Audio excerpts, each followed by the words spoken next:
This is the Louie Tee Network.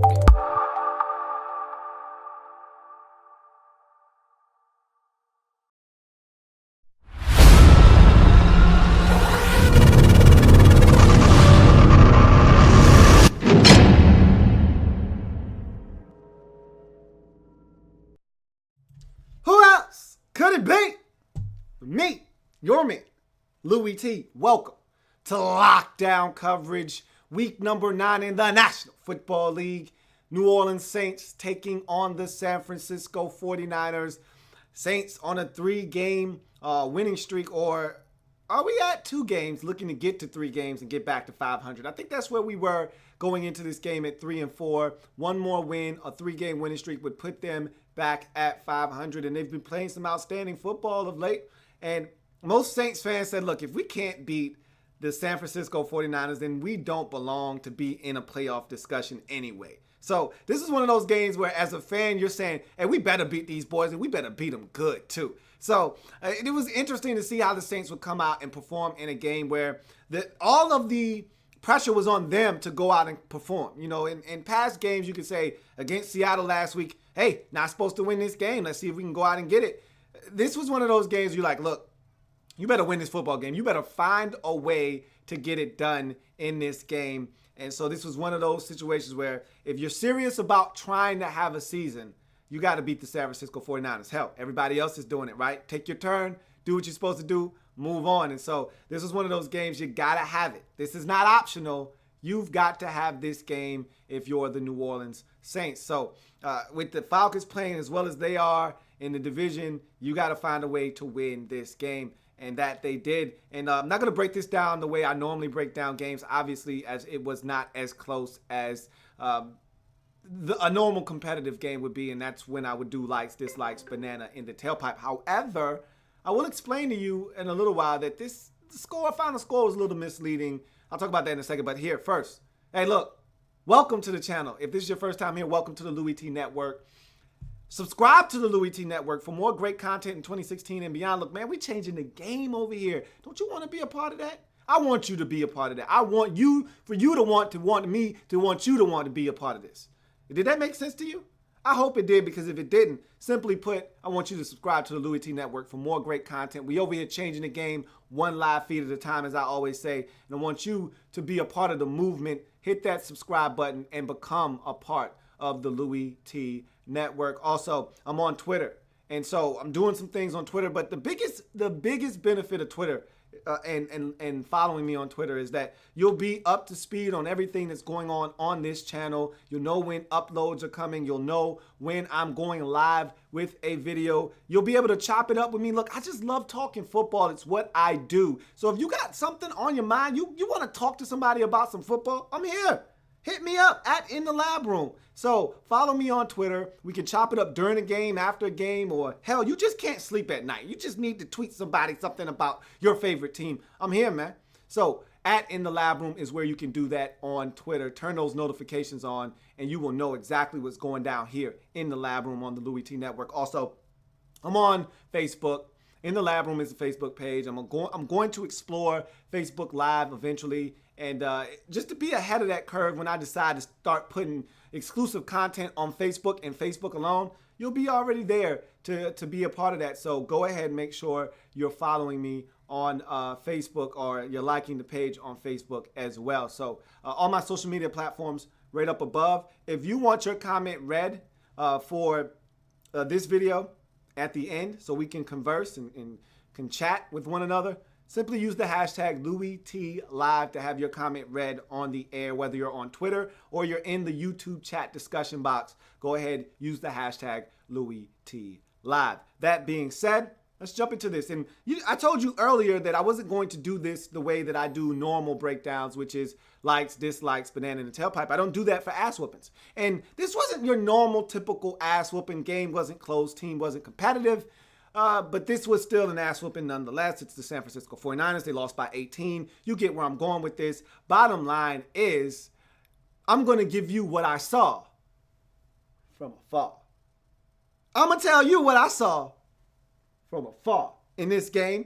And This was a game that featured two teams that felt like playing no defense in the first half. It got a little bit better in the second half, but the first half, all bets were off. If you wanted a touchdown, you want a 78-yard touchdown, you want a 75, you want a 54-yard touchdown. Hey, if you want it, you can go get it, man. Just pick out which touchdown you want, and it's yours.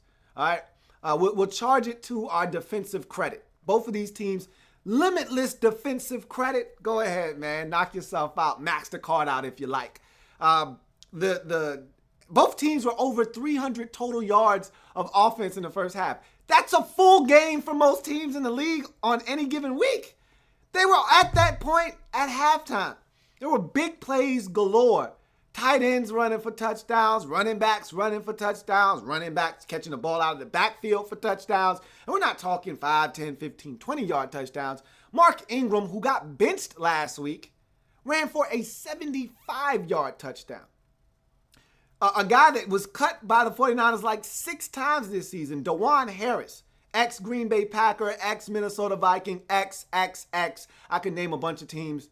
He catches a swing pass out of the backfield and murks for like 60 yards for a touchdown.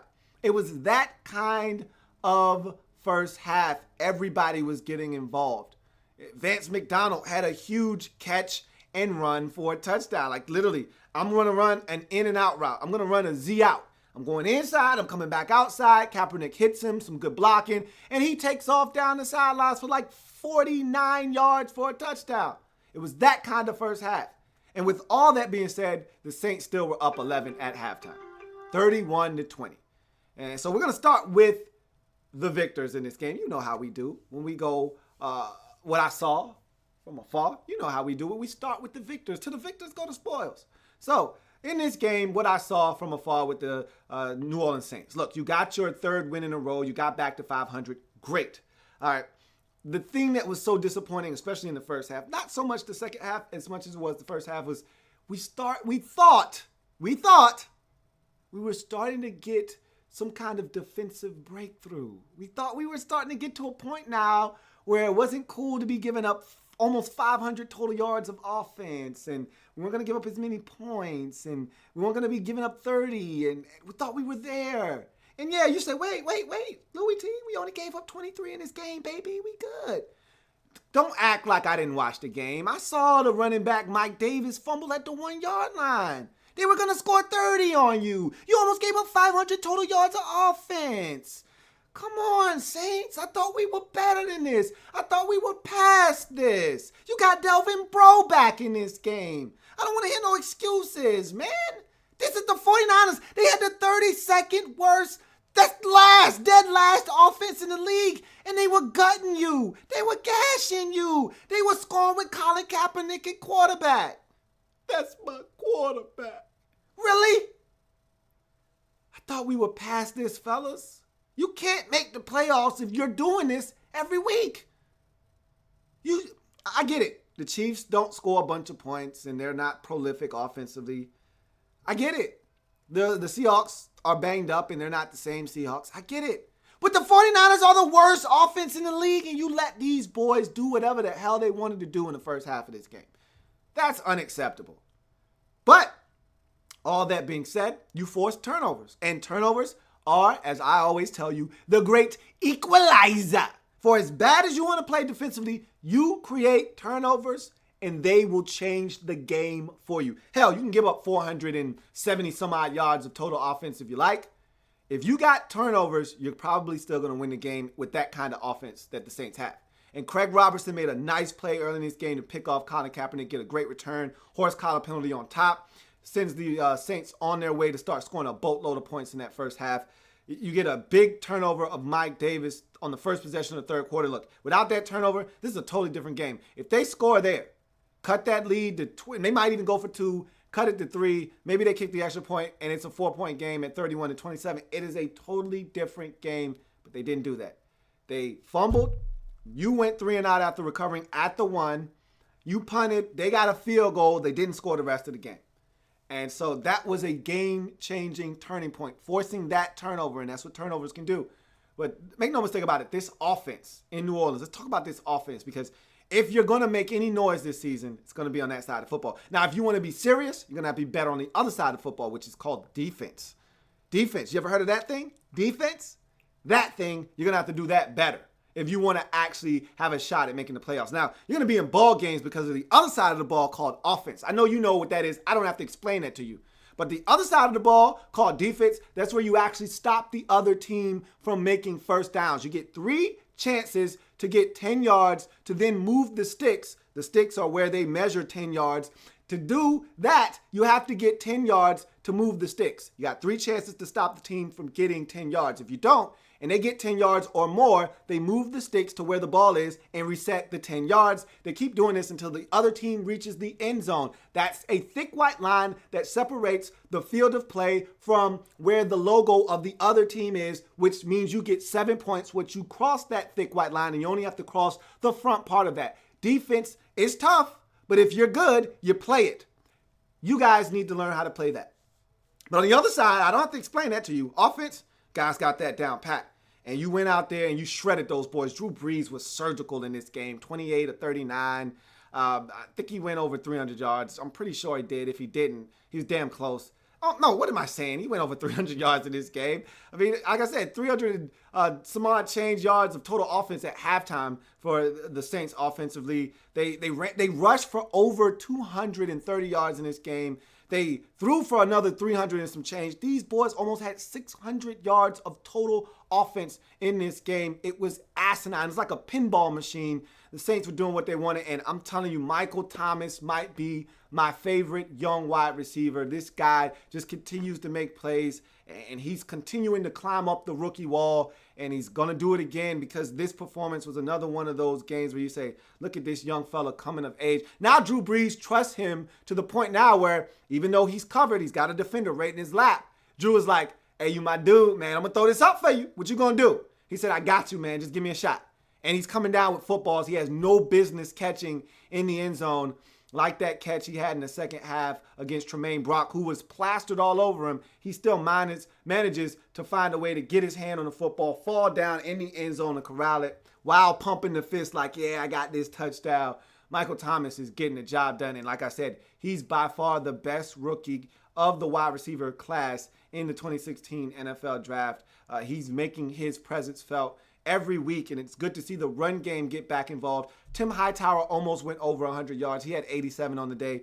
You had a couple of big runs by Mark Ingram. Welcome back to the club, Mark Ingram. And look, 49ers have given up 7 straight 100-yard rushers. It was 6 coming into the game. Make it 7 now as Mark Ingram went over the century mark, having a 75-yard run. And see, that's the difference between Hightower and Ingram. Ingram needs to hold on to the damn ball. I'm hoping that those fumbles 2 weeks ago served as motivation for him moving forward, and that he's not going to do it anymore because Hightower went over 100 yards last week against Seattle, and he started this game as well. So they're going to make Ingram earn his touches. Well, that's how you do it. He showed the reason why he's a more dynamic back than Hightower, busting off the 75-yard run, then coming back and getting another 30-yard chunk. He was dynamic in this game. He was huge. He went over the century mark with only like 15 carries in this game. He was outstanding. And Drew Brees spread it around to everybody. He was an equal opportunity offender in this game, really just shredding the San Francisco 49ers defense. 10 different receivers he hit in this game, did Drew Brees. Only incompleting, I believe, 11 passes, maybe even 9. It's either 29 or 38 or 28 or 39. Either way, he was outstanding. No turnovers, which is huge because Brees will usually give away one somewhere in there. Didn't do that in this game. 3 touchdown passes, no mistakes. They were able to get it done and run away. Again, this score was an 11-point lead at halftime, 31-20. It was an 8-point lead going into the fourth quarter. So the Niners were hanging around, and then the Saints put together a couple of scores in the fourth quarter. And the defense, and I don't even want to give the defense as much credit. I thought Colin Kaepernick was just bad in the second half. He looked more like the guy that first started against Buffalo. It kind of regressed. Things started to get high, and he started to be erratic, and his decision-making started to be a little bit more porous. And so when those types of things happen, that's how you lose by 18, 41-23, and don't score a single point in the fourth quarter and only scored 3 points in the second half when you had 20 at the halftime break. Let's go to the San Francisco 49ers quickly and talk about what I saw from them in this game from afar.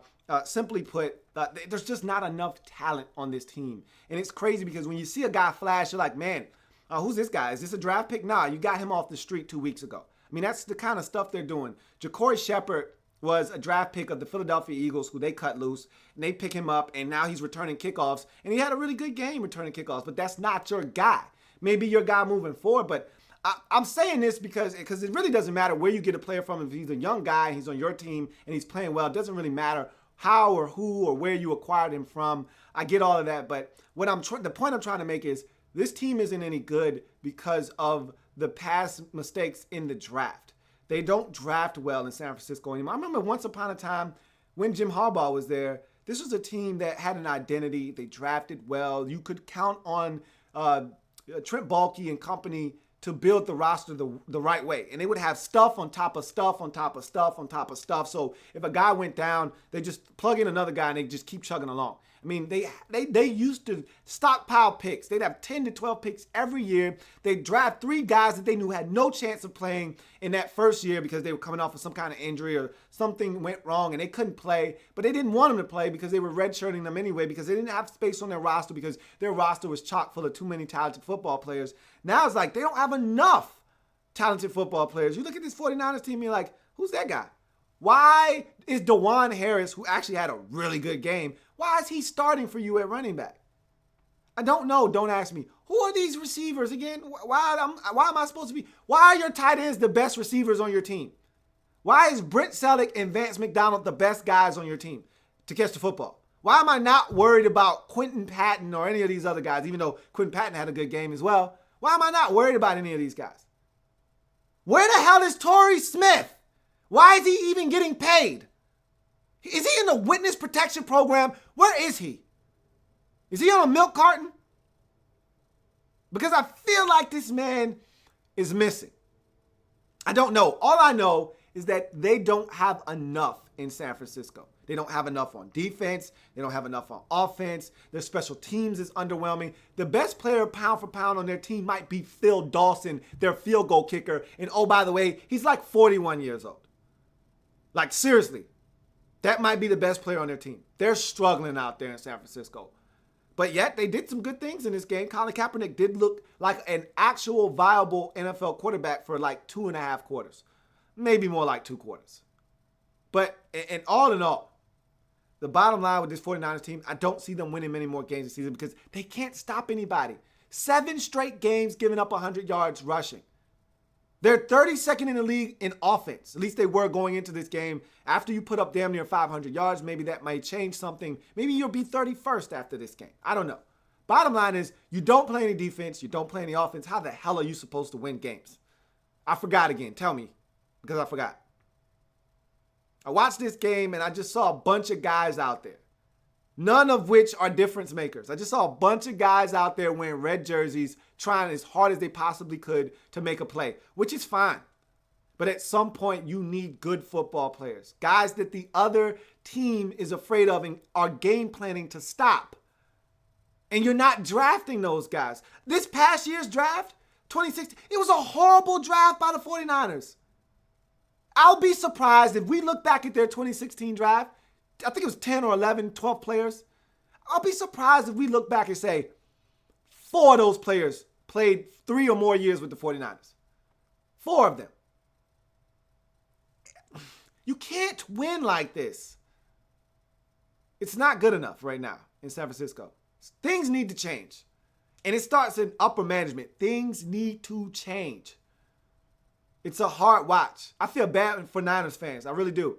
I see these guys on YouTube and they're going out and they're talking trash and they're making these videos. And I'm like, you can't say nothing to nobody this year. Take a year off.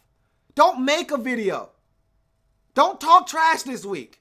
You're not going to win. And you know this, man. Don't do it. Don't do it. Save yourself the embarrassment. Who wants to eat crow every week? I feel bad for some of these dudes. Don't do it. Damn. That being said, let's look at some of your comments. Captain Spartan 04 says, when are the 49ers going to win another game? When do they play the Rams? I don't know if they're going to beat the Rams next time. I don't know. I hope it's the last game of the season. I hope Jared Goff is playing. But if they're going to win another game, that'll be who they beat. They are horrible. Minddraw says, do you think Eric Reed will leave the Niners? That guy is one of the few talents on that team, and I wouldn't be surprised if Chip Kelly manages to trade him when time comes. Well, Chip Kelly isn't in control of that anymore. And yes, he is a talented football player. There are some guys, I don't want to make it seem like the cupboard is completely bare. There are some football players worth salvaging in San Francisco. There just aren't enough of them, and they don't have enough of an impact to change the outcome of games. And so it's tough. Once Navarro Bowman went down, you're like, God damn, you guys are in trouble now. He was the leader. He was the emotional leader of that football team. He was the only guy on defense that you said, all right, we got to figure out where this guy is because he can wreck a game plan. He can turn a play and turn it into a big play for his team. Now you don't have to worry about Eric Reed's good, but you don't have to worry about him. He's a guy that in the right system could be a beast. But stand alone by himself, he can't do it by himself. He needs help. I actually like the young corner out of LSU, Rashard Robinson. I said 4 guys out of this past year's draft. He's one of them that actually might materialize into something. Maybe. We'll see. I like him a lot, though. But he's injured. So we'll see what happens. But, yeah, it's really bad. Captain Spartan 04 says, didn't watch the game. Was there any Eric Armstead Defoe versus Andrus Peat matchups, Pac-12 head-on-head? Nope. Eric Armstead is dealing with a shoulder injury. And last time I saw him, he was on the sidelines flexing his shoulder with a wrap on it with an armband, trying to get back into the game. So he's been banged up a little bit. Captain Spartan 04 says, how come I haven't been hearing Stephon Anthony's name? Is he hurt? I'm not sure if he's hurt or not. I haven't been seeing a lot of him either. I would guess that he's hurt, but I don't want to make any assumptions. I haven't heard his name either. And even when they were bad defensively, this guy still was making plays. I've heard a lot more of Craig Robertson and those guys and not a lot of Stephon Anthony. So that would lead me to believe that, yes, in fact, he is healthy. But I'm just making an assumption. You know what happens when you make an assumption, so I'm not going to do that. I don't know. I'm just going to be honest with you. I don't know. Captain Spartan 04 says, please say P.J. Williams is doing good. I really liked him coming out. I think P.J. Williams is injured. Haven't seen P.J. P.J.'s done for the year, if I'm not mistaken. I think he's done for the year. I think that happened early in the season, like week 3, 4, somewhere in there. Is Drew Brees a top 3 quarterback of all time? No, he's not. But he's one of the best pure passers of the football we've ever seen. But that doesn't make him a top 3 quarterback of all time. Of course, Super Bowls give you that kind of power, and winning gives you that kind of power. Something that Drew Brees hasn't done enough of throughout his career. And really, it's not through his fault at all. It's really because he's never really had a great defense that he's played with. Minddraw says, how is the Niners cap situation? Couldn't they afford a couple of free agents? Well, see, this is the thing. Just because you got money doesn't mean you're going to get free agents. Most guys don't want to go to a place to lose. If you're just looking to get paid, then fine, you go to San Francisco. But guys are smart enough to know there are other options out there. If I'm a good enough player, there are other options available for me that will give me the opportunity to get paid and win. If I have to choose between winning and getting paid, maybe you choose a location like San Francisco. But teams, first of all, most players want to go somewhere where there's an established quarterback, okay? They look at your roster and they say, who's your starting quarterback? And when you come back and say, it's Blaine Gabbert, all right, don't take his phone calls anymore. I'm not going to San Francisco. I don't even want an interview with them. So it's funny because, as fans, we all like, hey, go get this guy, go get that guy. This guy's a free agent. Why aren't we going after him? Well, the player has to want to come there. That's why it's called free agency. He's free to go wherever he likes. And if he doesn't want to come to San Francisco, you're not going to get that guy no matter how much money you're throwing at him. Most guys don't want to lose. They want to get paid and they want to have a chance to win as well. Now, some guys have already won and they're like, Darrelle Reeves is like, look, I'll go to Tampa. I just want to get paid. I want to make as much money as I could possibly make. That's different. But for most instances, for most guys, they just want a chance to get paid and win at the same time. And you're not going to get that in San Francisco right now. All right. Minddraw says, and with the first pick in the 2017 NFL draft, the San Francisco 49ers select, that might be the case. I'm going to tell you right now, I don't think Cleveland's going to win a game, though. So it's going to be hard to beat the Browns. 49ers already got one. They may not get another one, but I don't know if Cleveland's getting anyone. So, Andre Mogul says, the seed was planted for the Niners when they let Harbaugh go. Amen, brother. Amen. RG3 hashtag smoking that 3 hashtag 1000 says, who got the best cornerbacks group between the Saints and the 49ers? I would actually say the Saints do. I mean, the 49ers do when healthy, but the 49ers don't seem to ever be healthy. Tremaine Brock is actually not that bad, and I actually like Rashard Robinson as well. And then Ward and some of those. I think they got some solid guys when healthy. Whereas with the Saints, I think the Saints have some okay guys, but Delvin Breaux was really good when he was healthy, but he's not healthy. He's healthy now, but we're going to see what he looks like coming back off of the injury. And really, they don't have anybody else that really scares you at the cornerback position. B.W. Webb and P.J. Williams, all these guys, some guys off the street. I'm not really ultra impressed. Ken Crawley, I'll take the 49ers corners before I take the Saints corners. RG3 hashtag smoking that 3 hashtag says, is the 49ers playing like the 79ers? Yeah, you can go ahead and say that if you like. Captain Spartan 4 says, damn, everyone is injured. Is Tart injured too? He may be. I'm not sure. I'm not 1,000% sure, but he may be. There are not a lot of healthy bodies out there, man. It's bad out there. I keep trying to tell you, it's bad out there. Bernard 543 says, FAs don't want to come to San Francisco. Players rather take less money than play for them, LOL. And that's how it is sometimes, man. You'd be surprised, man. A lot of these guys don't want to lose and take more money. They much rather take a little less off the top and go somewhere and have a chance to win. It's demoralizing losing, man. Michael Thomas, and this is from hashtag smoking that 3 hashtag 1000, says, is Michael Thomas going to be better than Keyshawn Johnson? He might be. He's with a quarterback. I don't know how much longer, Drew Brees is going to be able to do it. But if he stays with Drew Brees, he's got a chance to be better than his uncle because, or cousin, however he's related to him. I think it's cousin. Cousin, uncle, whatever the case may be. He's got a chance because Keyshawn Johnson never played with a Hall of Fame quarterback. Whereas Michael Thomas could be playing with Drew Brees for the next 5 to 6 years. And if that's in fact the case, he's going to put up some monster numbers in that time frame, which is going to give him a head start on Keyshawn Johnson. Now, what happens after that? I don't know. We'll see.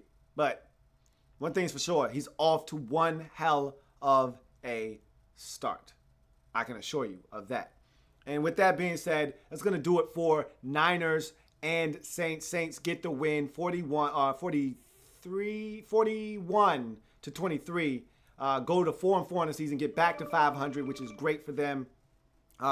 Gives them an opportunity not only in the NFC South, they're not dead there yet, also gives them an opportunity in the wide open NFC conference where everyone's just hovering around 500 and those wild cards are there to be had. So now the Saints say, hey, we're going to throw our name in the hat as well, see what we can do. So that was a big win for them as they get back to 500. For the 49ers, it's hopeless. They're now 1-7 on the season. And like I said, with the Cleveland Browns, I don't see them winning another game. But unlike the Browns, they got the Rams in their division with them, who is, I don't want to say as hopeless, but there isn't much hope there either. So they may be able to sneak those boys the second time around like they did the first time. We'll see what happens. But in any event, if it happens in the National Football League, whether big or small, we cover it all here in the lab room on lockdown coverage. Saints get it done, get back to 500. 49ers remain hopeless at 1-7. 7 straight losses for the 49ers and counting. We're changing the game over here, one live feed at a time. I got one more game to break down. San Diego Superchargers at home in a shootout with the Tennessee Titans. That's coming at you a little bit later. I'll see you then. Have a good one.